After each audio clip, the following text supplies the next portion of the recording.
Hello everyone, আমি sunrise education consultancy থেকে তিথি আবারও হাজির হয়েছি নতুন একটি ভিডিও নিয়ে। আজকে আমি কথা বলবো স্টাডি ইন ফিনল্যান্ড নিয়ে। আমরা সবাই জানি ফিনল্যান্ডের জীবনযাত্রার মান খুবই উন্নত এবং ফিনল্যান্ড হচ্ছে পৃথিবীর অন্যতম একটি শান্তিপ্রিয় কান্ট্রি। ওয়ার্ল্ডের বেস্ট র্যাঙ্কিং ইউনিভার্সিটি এবং ইনস্টিটিউশনগুলো রয়েছে ফিনল্যান্ডে। ফিনল্যান্ডে আবেদনের সময়সীমা সাধারণত দুই ভাগে বিভক্ত হয়ে থাকে। এর মধ্যে একটি হচ্ছে জয়েন্ট অ্যাপ্লিকেশন, যার মাধ্যমে আপনি একসাথে 6টি ইউনিভার্সিটিতে অ্যাপ্লিকেশন করতে পারবেন, এবং আরেকটি হচ্ছে সেপারেট অ্যাপ্লিকেশন, যেটার মাধ্যমে আপনি আলাদা আলাদাভাবে অ্যাপ্লিকেশন করতে পারবেন। সেপ্টেম্বরের আবেদনের জন্য আপনাকে জানুয়ারি মাস থেকেই আপনার আবেদনের কাজ শুরু করতে হবে। কিছু কিছু ইউনিভার্সিটিতে যৌথ আবেদন খোলা রাখে সেপ্টেম্বর মাসেও, সেক্ষেত্রে হয়তোবা আপনি প্রোগ্রামের সংখ্যা কিছু কম পাবেন। কিছু ইউনিভার্সিটিগুলো তাদের মাস্টার্স প্রোগ্রামের জন্য যৌথ আবেদনের যে সময়সীমা, সেই নির্দিষ্ট সময়সীমার বাইরেও খোলা রাখে। আর সেপারেট অ্যাপ্লিকেশনের ক্ষেত্রে আপনার প্রোগ্রামের উপর ডিপেন্ড করে আপনার সময় পরিবর্তিত হতে পারে। ব্যাচেলরের ক্ষেত্রে প্রথম বছরের জন্য সাধারণত কোনো স্কলারশিপ পাওয়া যায় না, তবে আর্লি বার্ড স্কলারশিপ বা ডিসকাউন্ট আপনি পেতে পারেন 15 থেকে 50% পর্যন্ত। তবে ফিনল্যান্ডে মাস্টার্সের জন্য রয়েছে সুবর্ণ সুযোগ। আপনার সিজিপিএ, মোটিভেশনাল লেটার, আইএলটিএস, স্যাট স্কোর, আপনার চাকরির অভিজ্ঞতা, এইসবের ভিত্তিতে আপনি পেয়ে যেতে পারেন 100% পর্যন্ত স্কলারশিপ। ফিনল্যান্ডে অ্যাপ্লিকেশনের ক্ষেত্রে আপনাকে ব্যাংক স্টেটমেন্টের কথাটি অবশ্যই মাথায় রাখতে হবে। সেক্ষেত্রে আবেদনকারীর অ্যাকাউন্টে অবশ্যই 6,720 ইউরো থাকতে হবে। তবে এখানে আপনি একটি সুযোগ পেয়ে যাবেন, সেটি হচ্ছে আপনার স্পন্সর যে কেউ হতে পারবে। এটার ক্ষেত্রে আপনার আত্মীয়তার কোনো প্রয়োজন পড়বে না। তাছাড়া যখন আপনি আপনার স্টেটমেন্টটি দেখাবেন, তখন আপনার স্পন্সরের ব্যাংক থেকে আপনার অ্যাকাউন্টে ট্রান্সফার করে নিতে হবে। আর আপনার এই ব্যাংক স্টেটমেন্টটি অবশ্যই 6 মাসের জন্য দেখাতে হবে। ফিনল্যান্ডে ব্যাচেলর এবং মাস্টার্স ডিগ্রি শেষ করার পরে আপনি 2 বছর বৈধতার সাথে পোস্ট স্টাডি ওয়ার্কের সুযোগ পাবেন। পড়াশোনা শেষ করার পর আপনি লিগ্যাল ওয়েতে চাকরি খোঁজার অনুমতি পাবেন।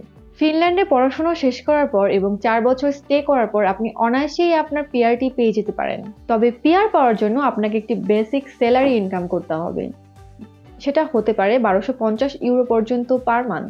স্টুডেন্ট ভিসার জন্য আপনার আইএলটিএস আবশ্যক নাও হতে পারে, তবে পৃথক ক্ষেত্রে আইএলটিএস, জিআরই বা স্যাট স্কোরও দরকার হতে পারে। ফিনল্যান্ডে অ্যাপ্লিকেশন করার জন্য অবশ্যই আপনার একটি মিনিমাম আইএলটিএস স্কোর লাগবে, সেটা হতে পারে 6 পয়েন্ট থেকে শুরু। অন্যান্য কান্ট্রিতে বেশিরভাগ সময়ই আপনি পড়াশোনার পাশাপাশি 20 ঘন্টা কাজ করতে পারেন, তবে ফিনল্যান্ডের ক্ষেত্রে আপনি এই সুযোগটা আরেকটু বাড়িয়ে পাচ্ছেন। আপনি ফিনল্যান্ডে সপ্তাহে 30 ঘন্টা কাজ করতে পারবেন, এবং আপনার পড়াশোনা শেষ করার পর তো আপনি ফুল টাইম জব করার অপরচুনিটি আগেই পেয়ে যাচ্ছেন।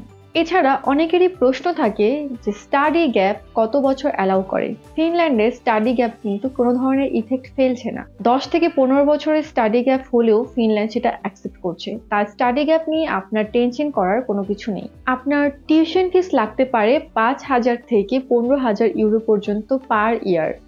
এখন সেটা কত হবে সেটা ডিপেন্ড করছে আপনি কোন ইউনিভার্সিটিতে পড়াশোনা করছেন সেটার উপর, কারণ প্রত্যেকটা ইউনিভার্সিটির আলাদা আলাদা রিকোয়ারমেন্ট, আলাদা ডিমান্ডের জন্য প্রত্যেকটা ইউনিভার্সিটির আলাদা টিউশন ফিস থাকে, তাই সেটা ডিপেন্ড করবে অবশ্যই ইউনিভার্সিটির উপর।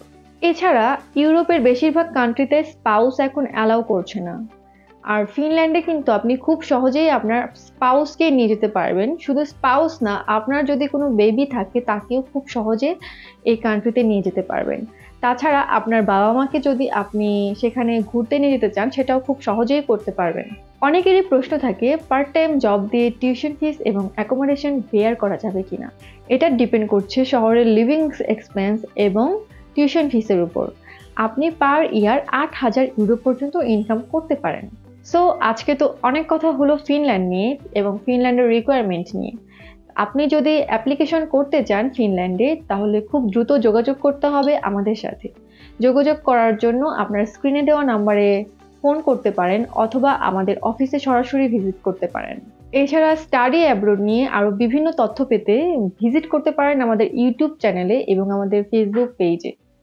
আজ এ পর্যন্তই, ভালো থাকবেন। দেখা হবে অন্য কোনো ভিডিওতে, অন্য কোনো টপিকে।